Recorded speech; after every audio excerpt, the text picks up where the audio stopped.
This is my video to point out the axial and appendicular skeleton. Two problems to start with. The top of the skull is going to inevitably pop off, so there you go. And also this arm's unattached, so sorry about that.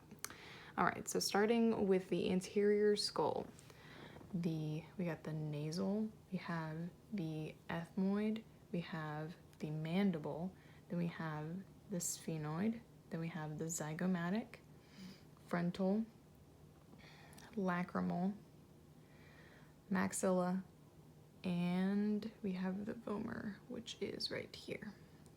Then we're going to move on to the posterior skull. Let me turn them around. Parts have been falling off. All right, and so with the skull on, come on.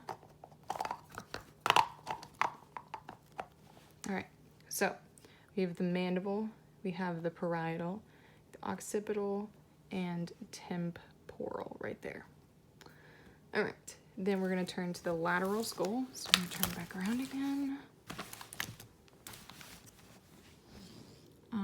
Okay, so we have the ethmoid, we have the nasal, we have the frontal, we have the lacrimal, we have the parietal, and mandible. Temporal is, I forget temporal. The temporal is, right here. This is the temporal. Temporal, and then we have the maxilla, and then we have the zygomatic, which is right here. Right, then we're going to move on to the inferior skull. All right. I was pretty confused about this at first, but I'm going to try to remember this or do this as best as I can.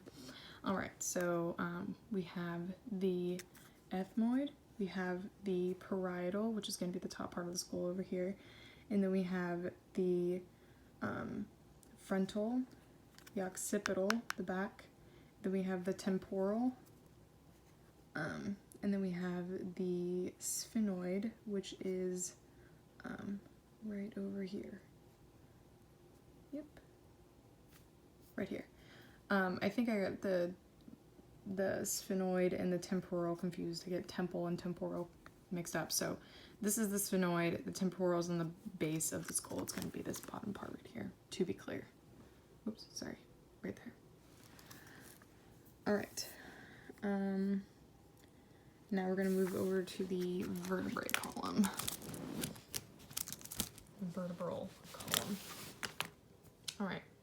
So at the very top we have the axis, then we have the atlas, then the axis. Then we have the top, there's three sections. The first section of vertebrae is the cervical, then thoracic, then we have the lumbar. We have the sacrum, and we have the coccyx, sacrum, coccyx. And then we're going to move on to the thoracic cage. Okay.